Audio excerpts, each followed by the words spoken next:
So I'm just here to talk to you today about Masters in Social Work program. I'm assuming all of you are psychology majors. Is that, or is it psychology major?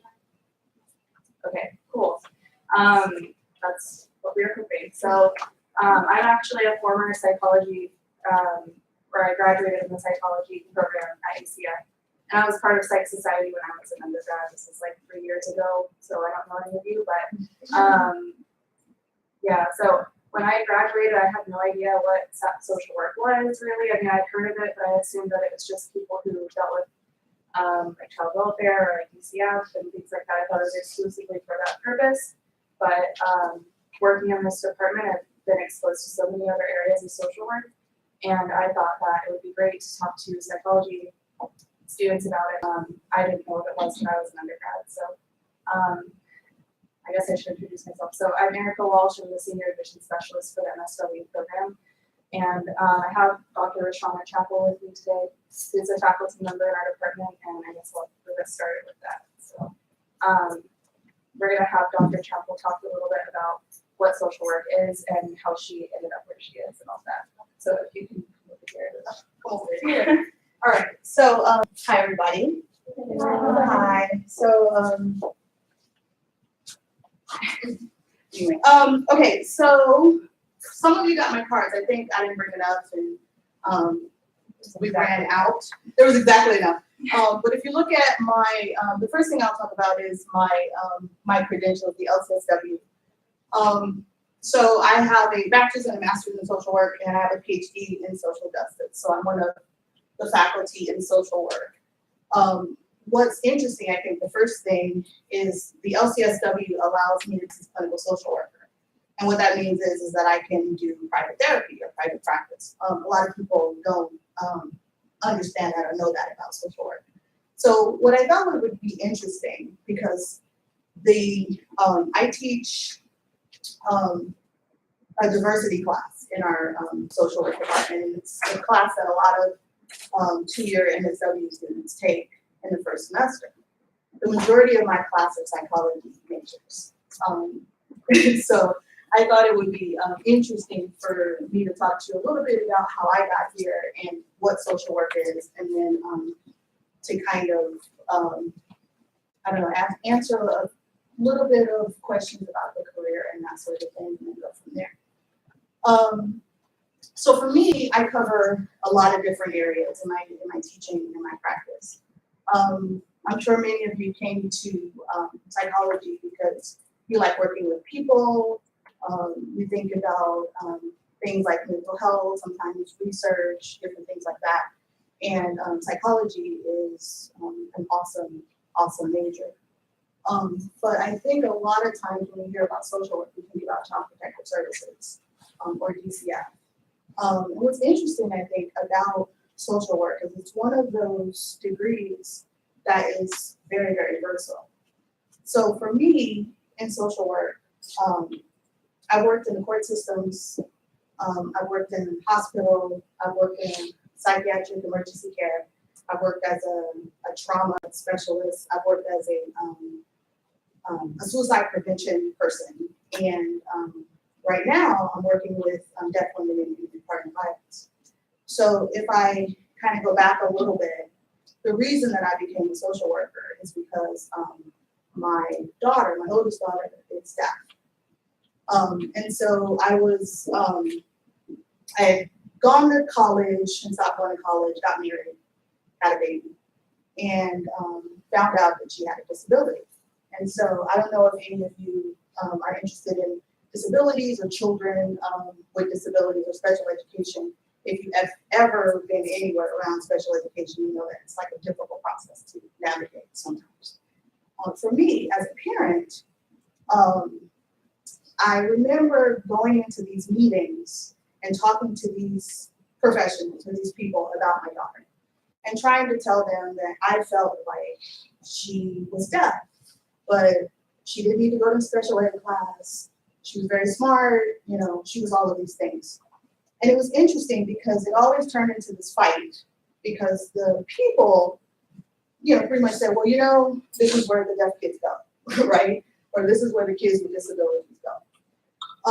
But for some reason, I knew how to research, how to find the resources she needed, how to talk about what she needed, and how to advocate for her. And so I proceeded to do that. I told them where I thought my daughter should be. I researched all of these things about, the individual education plans, IEPs. I set up these groups for other parents of kids with disabilities to help them, to advocate for their kids, all of that. And so fast forward several years later, my kid's doing well. I learned sign language and started going to school. I ended up in social work school through the series of wanting to go first to special ed and then the social work school. So long story short, when I get in there, I realized that the reason I knew what to do is because when my daughter was about 10 months and I found out she was deaf, I must have been talking to a social worker because for 8 weeks, I remember going to the children's hospital and sitting in a conference room with this woman who explained to me about being a parent of a child with a disability and what did you need to do and how to research and how to advocate and how to do all of these things. And I remembered all of these things that she told me, but I didn't remember her name or anything like that. And once I started learning about social work, I realized that that woman must have been a social worker. And what she did was she taught me how to advocate for my child. So fast way forward, my deaf daughter has an MSW, and she's a social worker at California School for the Deaf. So she, we've kind of come full circle. But throughout the entire journey, it helped me to be able to, first of all, understand how to help my daughter and help, myself as a parent advocate through all of these things. And then along the way, I picked up other skills. So, like I said, I've worked as an advocate in the courts. So literally, I've gone to a courtroom and I've sat with a victim who has experienced violence while they had to go through a court. Like, how many have ever had to sit through a courtroom or a trial, something that's happened? Well, we think about it on TV. Like, it's re-traumatizing sometimes. So there are social workers that actually go to court with the families of victims or victims to provide support, to talk to them and say, hey, do you want to be in court this day? They're going to be showing pictures of the accident or whatever, that sort of thing. Like I said, I've done crisis intervention. I've worked as a social worker in special education and disabilities and all of these things. So, social work, I guess, is really important to me because of my background. But what I hear often is, when I say I'm a social worker, is that, you are the people who take people's kids away, which is really interesting. And I myself have never worked in child protective services, but I mean, it is part of social work as well. And then the other thing I wanted to add is, it's such an evolving discipline that currently I'm able to work as a therapist, right? And I do all my therapy online. So, because I'm a full-time professor, so I wanted to do more practice. So now I do all my therapy online. So, which allows me to be able to reach women who, I've had a few women who've been in domestic violence situations and they couldn't go to therapy because of their partner. And so I've been in a situation which I've been able to work with them all the way through divorce without the partner knowing. I've been able to reach mothers with young children, people who care for family members with disabilities, and then also people who are in rural areas. And it also allows me to practice. So I think about how social work and psychology work really well together. Because we do a lot of things together, but a lot of people in this room, I don't know if you're interested in going on to get your doctorate. So I think that's probably the difference in terms of why I think it's a great degree to stop.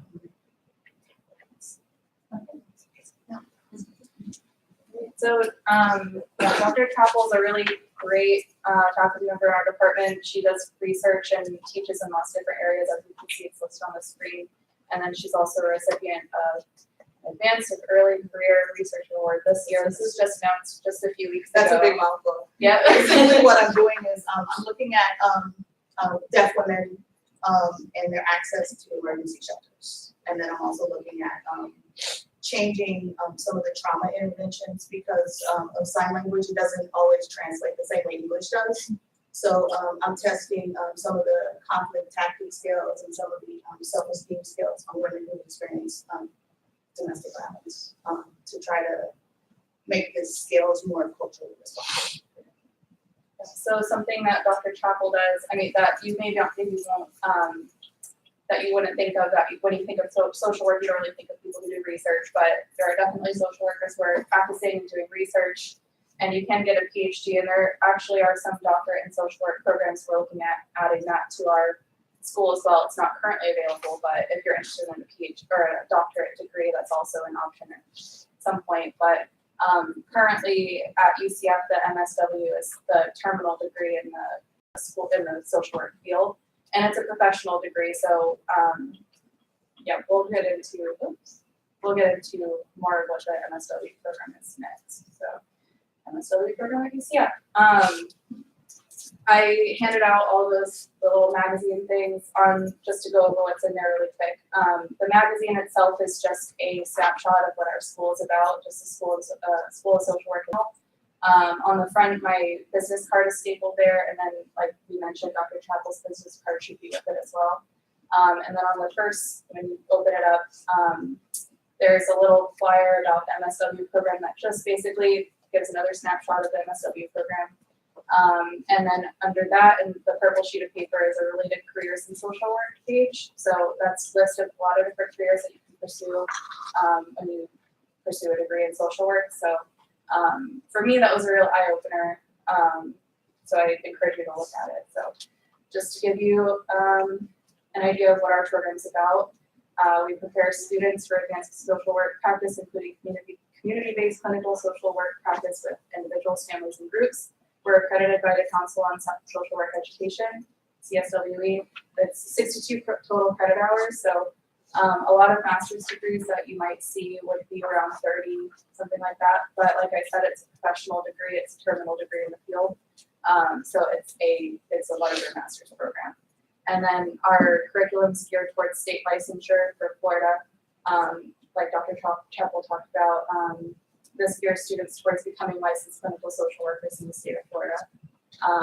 That doesn't mean you end up with a license at the end of the program. It means that you'll have completed all of the coursework requirements to apply for a license, to take the test, and then to enter into the field as a intern. And you have to complete intern hours and things like that.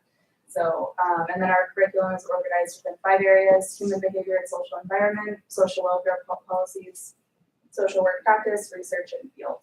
And then if you guys would like, I'm going to send you a follow-up email, and I can send you this PowerPoint, and it has all the links and everything, but mostly we can get our information just by Googling UCF social work. So if you want to do that, that's fine too. But if you go to our website, it has a lot of information about our school, everything. So we have 6 different tracks. Since all of you said you are, yeah, lots of students. Since you're psychology students, you would be eligible for our what we call our traditional tracks. We have both online and face-to-face tracks, and that's why I mentioned there at the bottom it says the advanced standing is for students who've earned a bachelor's in social work. So we're just going to go over the traditional tracks here. If you're interested in possibly going back and getting a second bachelor's degree in social work and then pursuing advanced standing, that would be the only way you could pursue that track. But I don't know if that's interesting to you, but probably not. Okay, so we'll start with the online. There are 2, it's the same program, meaning that the curriculum is comprised of the same requirements, but the online is distinct in that it's completely online, 100%. And it usually appeals to our out-of-state students, but we do have some local students who choose to complete the degree online. Something important to note is that once you start the online program, you can't transfer those credits into the face-to-face, so you really have to make that decision at the beginning if you want to complete it online. Otherwise, you face having to complete classes again, which is not what you want to do. It's a 3-year cohort model, meaning that you enter at the same time as a group of students and you complete the program with that group, and you are enrolling in the same classes as them. And it's kind of nice. It's kind of a community feel, so that you get to know your cohort, and it's kind of a nice support system. All of our tracks are actually in the cohort model.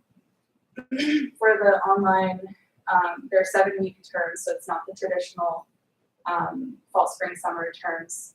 You take one class at a time, and then you move on to the next one every seven weeks. And then so they admit 3 times a year in the fall, spring, and summer. Any questions about what an online track means? I don't know if any of you, I guess some people that are listening on this or tuning in on Discord might be on. I've never done this before. Yeah. It's a good experience. Add really quickly. A lot of we have a lot of students go from our traditional program, or even our UCF students like yourself, who want to work full time, or they don't have the obligation to be able to come into school, and they want to do it online. So it's the same exact program, the same classes. It's just offered online. Yeah, and we'll get into one of the major differences is the field component, and we'll get into that a little bit later. So we'll move on now to the face-to-face tracks. So we have a full-time, so whereas with the online, there's just a part-time track with the 3-year program, we have, for the face-to-face, we have the full-time and part-time. The full-time track is meant to be completed in 2 years or 5 semesters, and then part-time is 3 years and 9 semesters. Both of them admit in the fall semester. Both of them offer the traditional fall, spring, and summer semester format, and both of them offer face-to-face mixed mode and then online classes as well. So if you're on the fence about applying to either one of either the online or the face-to-face, you can still complete online classes as part of the face-to-face. The difference is that you have to complete it fully online for the online. So that's the major differences between the tracks. And then there's the field education experience. So, so I don't think, unless it's changed, there's no internship requirement for the psychology program, correct? Okay, so this may not be completely familiar for you, but I'm sure many of you have completed internships. But the field education component is basically an internship experience. So you interview with our field office, and you are placed within, or they ask you what your preferences are for where you'd like to be placed in an agency within, an agency that has to do with social work, and your time preferences and all those things. And then they place you in an agency. For the face-to-face, it would be within an hour of campus typically. For the online, since we do attract the out-of-state students, it could be pretty much anywhere where you are. They work with you and to find an agency where you can be placed. The first year is your generalist year. That's entry-level practice. You complete 400 total field hours. If you're in the full-time track, you're completing 14 hours a week. If you're in the part-time, you're doing 10 hours a week. So this is on top of your coursework, just so you know. And then the second year is a clinical year where you do community-based clinical practice, and you complete 600 total field hours, 20 hours a week for full-time, 14 for part-time. And this is a lot of information again. So yeah, we'll get into contact information too. This is just a quick outline of the curriculum. Dr. Chappell and I thought it would be a good idea to show you some examples of our classes that we've, these are our required classes. So our required core classes, and then our clinical specialization classes. Everyone see that okay? It looked better on my computer, but yeah. Well, anyway, as you can see, it talks about human behavior and social environment. We'll post this PowerPoint on our social media and everything, so you guys have access to it after the meeting. Also, you can find all of this information on the graduate catalog. So if you just Google UCF graduate catalog, social work, it'll come up. But yeah, so then this is probably even harder to read. Wait, let me just point out really quick. Yeah, these are our approved electives, so you would be taking, on top of those required for core and clinical specialization classes, you would be taking 3 of these classes. So a lot of people come in to social work having interests in certain areas. And so right now I'm teaching online a class called Forensic Social Work. And basically what that is the intersection of social work and law. So we look a lot at drug policy, we look at incarceration rates, we look at child protective services, domestic violence, all of those types of things. We have classes in LGBT, we have classes in sexuality, substance abuse. What else? We also offer a military social work graduate certificate, so you're taking these 3 military social work classes and it becomes basically your specialization within the specialization. And if you're interested in something like that, please get with me and I can get you in touch with our program director for that. And he's a former lieutenant or colonel, and he's very passionate about the subject, so if you're interested, he would definitely be willing to talk to you. But yeah, so here's just a snapshot of what our electives look like. How many of you are surprised by the scope that it covers? See, I was really surprised because I thought it was just gonna be like very one-sided and not, broad at all. So, I like that you're psychology. Yeah. My older daughter was psychology. So yeah, she got her in the study. So here's just, again, a snapshot of our application requirements. We require 3.0 GPA, that's common across all graduate programs. Official transcript, resume, 3 letters of recommendation, professional statement, writing sample. The writing sample's very similar to what you would do in one, like for research methods or something like that. We require a literature review or research paper in APA format. And then the prerequisites are just basically your general education requirements. You just need to have received a B- or higher in 1 class in each of those areas. And then the GRE is not required. So that's probably one of the more attractive factors about our program. But we don't do it because, basically the literature reads that the GRE isn't super predictive of what of your success in a graduate program. What's more predictive is a more holistic basis, so that's what our admissions committee uses. And that's not to knock any programs that use the GRE, but we just don't get we don't think it should be required, so that's what we feel. And then, this is my last slide. So there are 2 separate contacts for our program. There's one for the online and one for the face-to-face. I'm the contact for the face-to-face. And then the online contact, actually I meant to put it on here. It's as simple as emailing online.sw@ucf.edu and then they'll get you connected to this online success coach. So yeah, I know. I meant to put it on there. But you can email her as well. And then the admission deadlines for the face-to-face, we're still accepting applications until June 1st for our fall 2019 cohort. And then for the online, they are obviously still accepting applications for summer, fall, and spring. So anyway, that's pretty much it. I know we went very quickly and it's a lot of information for something you probably weren't even aware it existed until today. So that's why I put my business card on there. If you have questions about either program or either the online or the face-to-face, feel free to reach out and I'd be happy to set up an in-person appointment, phone appointment, or anything. So, yeah. You know how social work counseling is different from psychology counseling? So social workers take a little bit more of a holistic view. So psychology is interested in cognitive. And so if we think about psychology, sociology, and then social work, So sociologists are interested in the environment. Psychologists are interested in cognitive behavior. Social workers look at the biopsychosocial of everyone. So what we are interested in is the biology, the psychology, and the social environment of a person. So I actually teach a class called psychosocial pathology, which is diagnosing mental illness. But when I teach someone to diagnose someone using the DSM-5, what I do is I teach them how to do a biopsychosocial on an individual. So when I was a school social worker, I would have, like say for instance, a kid was suspended or something and he would come in and talk to me.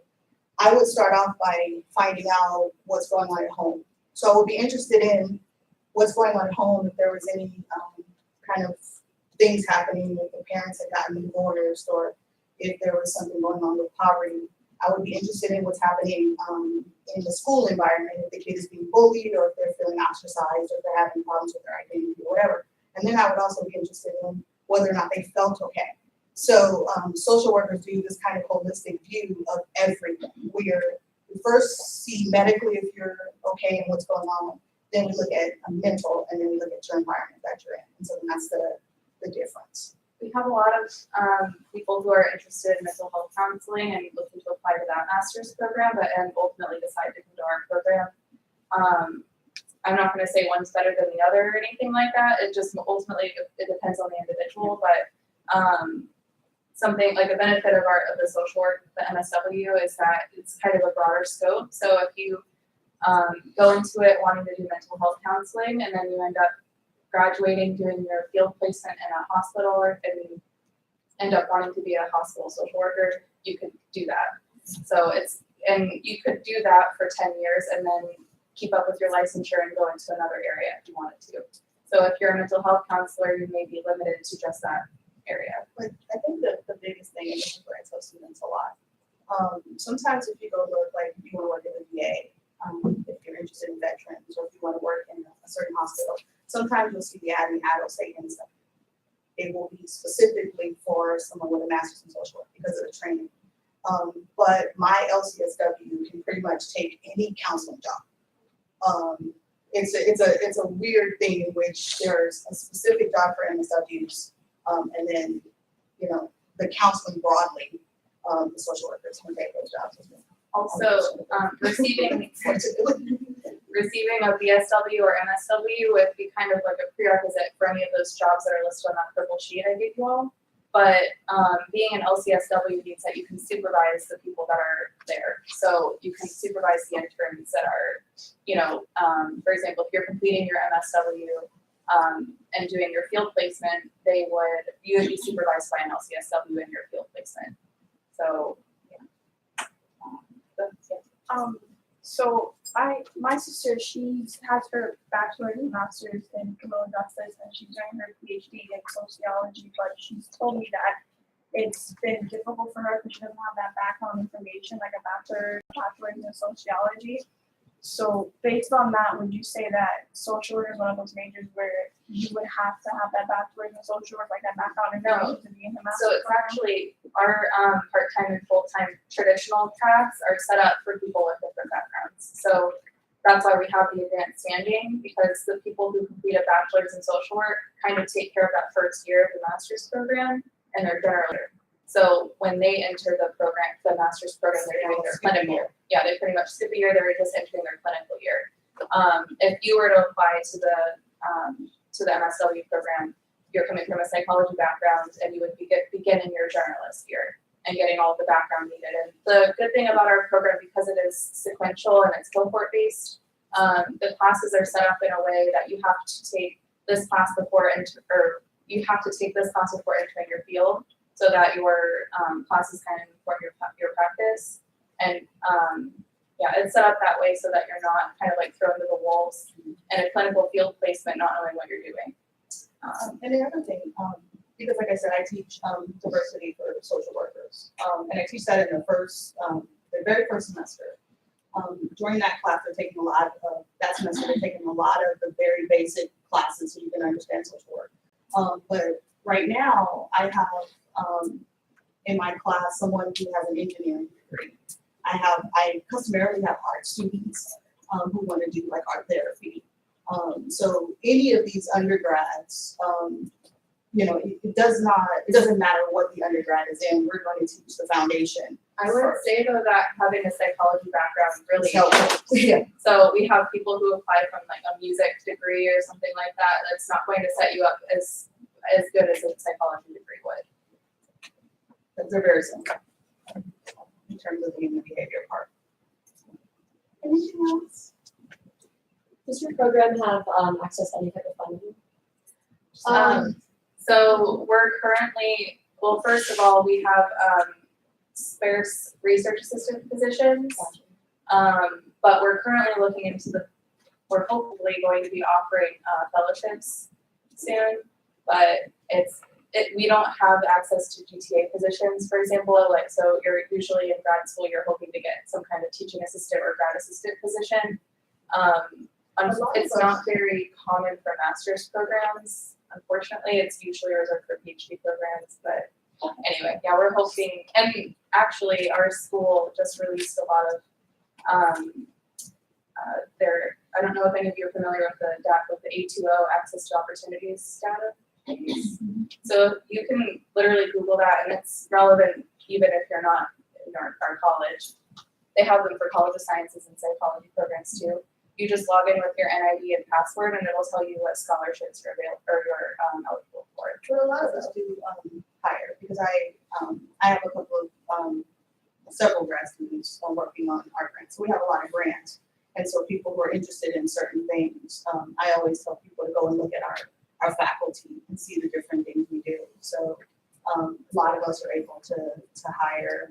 So not a lot for incoming students, but once you're in the program and you establish the relationships with faculty, you may potentially, if there's a grant available, you could be hired as a research assistant. Any other questions?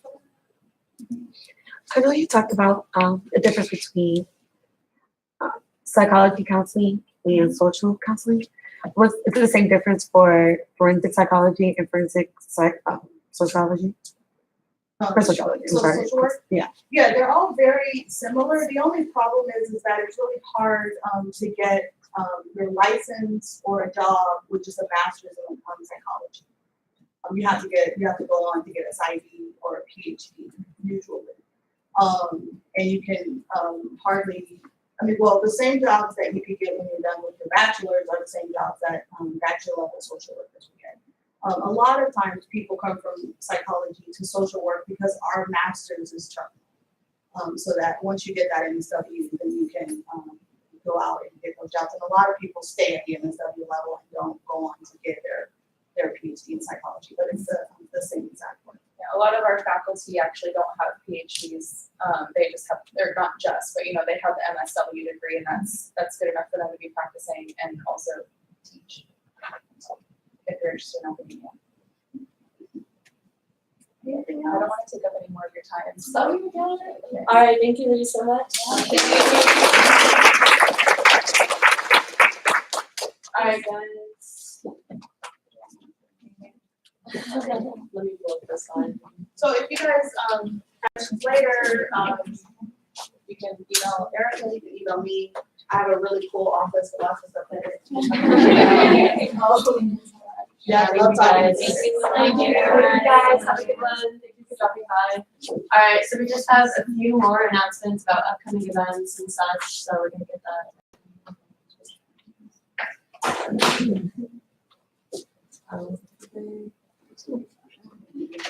No, it's.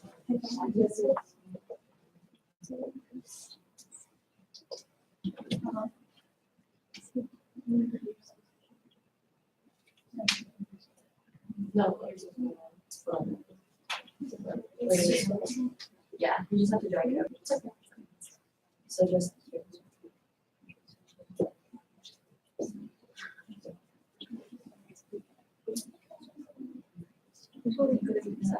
Alright, I'm just gonna.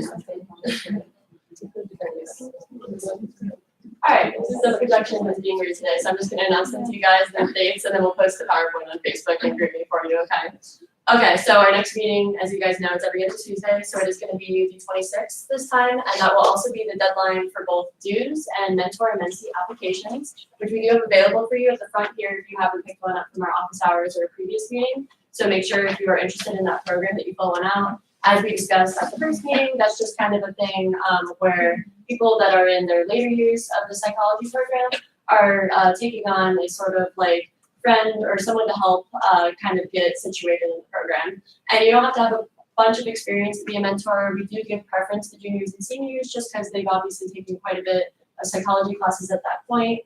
But if you have like a lot of research experience and you're a sophomore or something, we will definitely give priority to you too. So be sure to fill that out. All else, you don't necessarily have to like teach your mentor or mentee anything. I mean, obviously we can always learn from each other, but It really helps you like find someone in the club that you can kind of just like make friends with and get established. So it's a good program. I know other like fraternities and sororities do like bigs and little. That's like our kind of version of that. So Orange You Happy is tomorrow at Memory Mall. I will post this PowerPoint on Facebook, like I said, but you do have to RSVP to attend the event. I'm sure if you walk up to Miss Lane, she will be happy to have you, but RSVP for like the best results here. And that's the same thing we discussed before. It's handing out the affirmations on the little like paper oranges to those that walk by. It's just kind of spreading positivity. We do also have a NEDA walk, NEDA, National Eating Disorder Association. That will be the 16th, and it is at Cranes Roost Park. Again, I know this is left to take in, so we'll post it for you, and the NAMI walk will be the 27th. We also have some upcoming events, and I just wanted to let you guys know about them, but we're kind of just waiting on the other end for them to reply back. So first of all is the fundraiser at Flippers. So I'm like in the process of getting that confirmed. It is tentatively this Saturday, but I don't want to give you guys like a tentative date. We want a final date, so again, we'll keep you updated on social media. We also have a SUSHI fundraiser happening sometime next month. So those will just be like fun spirit nights that you guys can attend. Sometime later next week, I believe we are also doing a late flare event, and we're renting out the volleyball court for you guys, and we'll also have free pizza there. So feel free to attend that event, and that's just another way for all of you guys in the club to get to know each other a little bit better instead of sitting in the audience kind of just like looking at us. You know, there's not much interaction going on, so we definitely like to hold these things so you guys can kind of talk to each other and feel like a real club, I guess. So for the NAMI walk, that is, like I said, it's later in April, but we do want to announce that now because we do have a fundraising goal of $500. Again, I know we are all poor college students, but just participating helps, and it is for mental illness, you know, just like a walk to kind of prevent that and get access to funding programs that are willing to help with that. So if you guys do have interest, we will kind of keep you posted on that because, like I said, it's later in April, but that is the final date for that. Like the 27th is definitely when the walk is happening. So if you are interested, you can sign up for our team.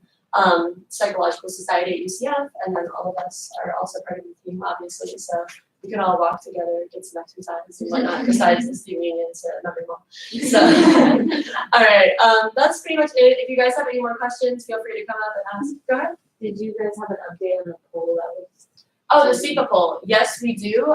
We are kind of crunching the numbers in terms of like funding, hotel, and what dates we're gonna go. I know lots of people weren't available. I believe it was Thursday. I think only 8 out of the 30-something responses that we got were available. So we're kind of just like trying to make it the best for everyone, like to get the availability. We will definitely have an update probably next week because that would be when we need to submit to SGA for funding. So we'll keep you guys updated on social media in regards to that. But like I said, we don't have any like final things for you guys, so we didn't want to announce it yet. But yeah, so the SEPA poll, we did have enough that wanted to go to make it happen, so we're just kind of working out the specifics currently. Any other questions about upcoming events? No? All right. All right, well, if you guys didn't sign in yet, make sure you do at the front. Also, the ladies from the Masters of Social Work program at UCF left their magazine, so if you do have interest and it's a great option for Funny Hall, definitely make sure to pick one up. And obviously grab a cupcake. So.